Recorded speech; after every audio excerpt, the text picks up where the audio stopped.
The suspect is watching the news coverage of this investigation. The Nancy Guthrie case has absolutely dominated the news cycles across all media, creating a frenzy that's become addictive. I'm going to explain why too much exposure can complicate and even impede an active investigation, and what the public needs to understand right now. In many cases, the media frenzy is not always helpful to a case because the public isn't the only one watching. The suspect is watching too. And when the entire world can track law enforcement's movements in real time, investigators can lose control of ongoing operations. This is Truth, Investigations, and Criminal Behavior. I'm Mike Blangiforti, retired NYPD Detective Squad Commander, and this is your command briefing. When law enforcement releases information, it's intentional, it's calculated, and it's with purpose. In any major investigation receiving national attention, investigators operate under a very simple assumption.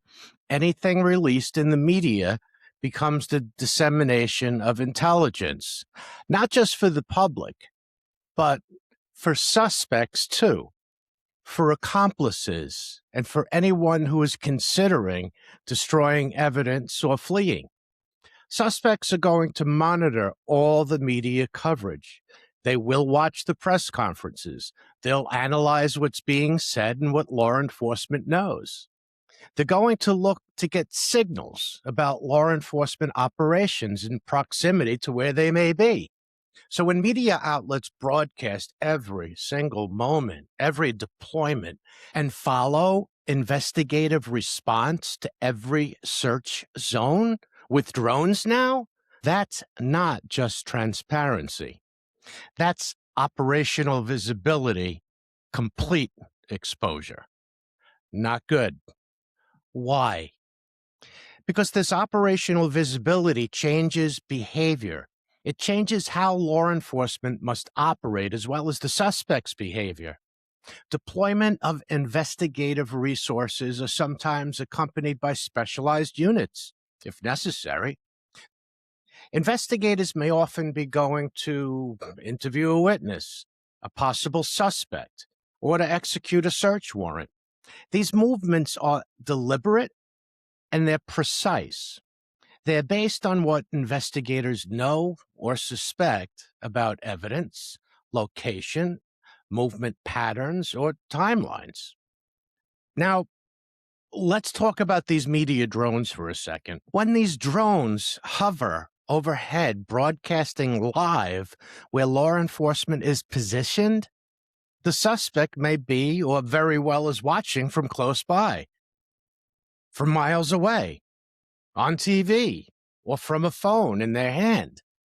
If a suspect sees where units are concentrating, now they know exactly where not to be. In kidnapping or violent investigations, like the Guthrie investigation, time matters. Timing matters. Surprise matters. Control matters. Tactical exposure leads to a suspect who sees the perimeter tightening. They can panic. They could move. They could destroy evidence. Or they could escalate even further.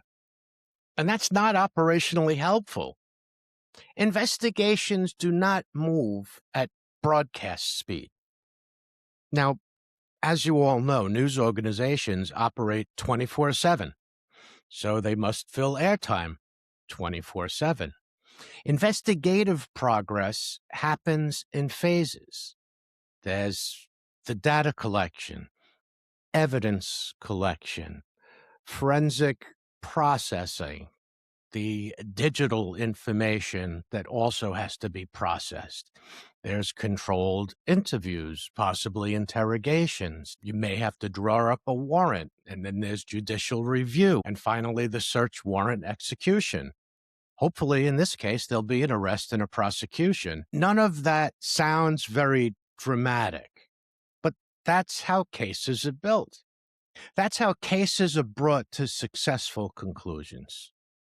When there are no confirmed developments, the same information that's already out there gets reframed, repackaged, and replayed over and over again. Real investigative progress is often quiet and controlled, precise and deliberate. Another challenge in high profile investigations is the explosion of commentary, often from people operating outside of their investigative lane. Some who have absolutely no idea what they're talking about.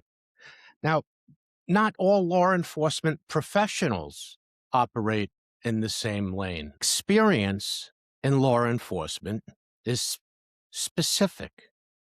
Experience matters. I was a detective squad commander. I supervised detectives on various types of investigations, and I did it for many years. So I can speak to investigative operations and processes, what investigators are likely doing, and how. So I come from a position of investigative command authority. But it's important to understand the sources of information that you're hearing. A patrol officer is not a detective or a detective commander and lacks investigative experience. Now, a SWAT commander could certainly speak to emergency operations, snipers, tactical command and control, breaching a location to execute a search warrant, all within their lane. Areas of expertise that I'm not well versed in. So the same as I can't talk about SWAT operations, SWAT can't be considered experts on investigative operations, right? It just makes sense. Most consultants that you see on TV are not retired FBI agents. They're not behavioral scientists. Some of them have no investigative background whatsoever. And these adjacent experts in other areas of law enforcement practice may not understand anything about operational timing or about investigative coordination. Now, the other thing I'm seeing more and more of on television broadcasts is podcast hosts. I'm a podcast host, but I come from a law enforcement background. And my desire for this podcast is no speculation, no sensationalism, the facts, truth, evidence. Now, most podcast hosts, especially the true crime podcast hosts, have zero law enforcement experience. And yet they're given a platform on national TV to give their opinions and their theories. Okay. But when multiple opinions are presented as equal interpretations of incomplete information, what's the public hear? Contradiction. Contradiction breeds confusion. Confusion breeds speculation. Speculation breeds conspiracy theories. So multiple opinions do not equal one verified fact. When speculation spreads, innocent people could be accused.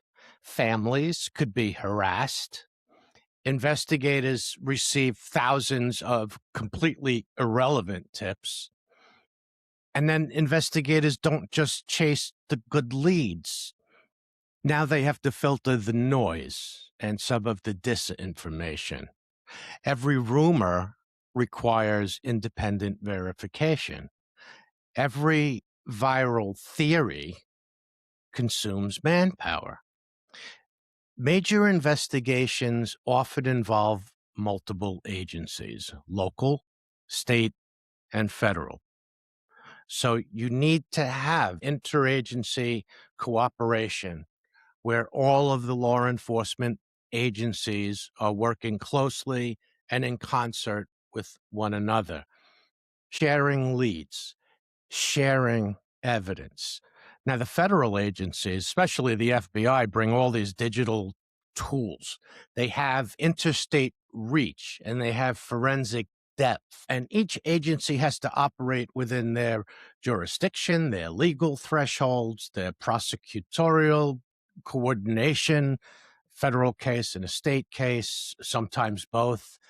And then you add national media scrutiny to that environment, and coordination becomes more visible and sometimes more pressured. Urgency can't override evidentiary standards. Investigations are built to hold up in court. They're not for headlines. Now, here's what helps investigators: credible first-hand tips, controlled public releases to the press, like the suspect video and prepared statements made at press conferences, aggressively pursuing digital analysis, as we saw with the Nest camera. So transparency matters. Having a real sense of urgency matters. The media wants constant updates, but investigations require controlled silence to protect the integrity of every case. I want you to remember this, not just for the Nancy Guthrie case, but in future high-profile cases as well. Media frenzies hurt investigations, and the suspects are watching too. That's today's command briefing. Here, we focus on confirmed developments and real investigative process. It's facts over speculation. I'll see you at the next command briefing. I'm Mike Blangiforti, and this is Truth, Investigations, and Criminal Behavior. Have a good evening.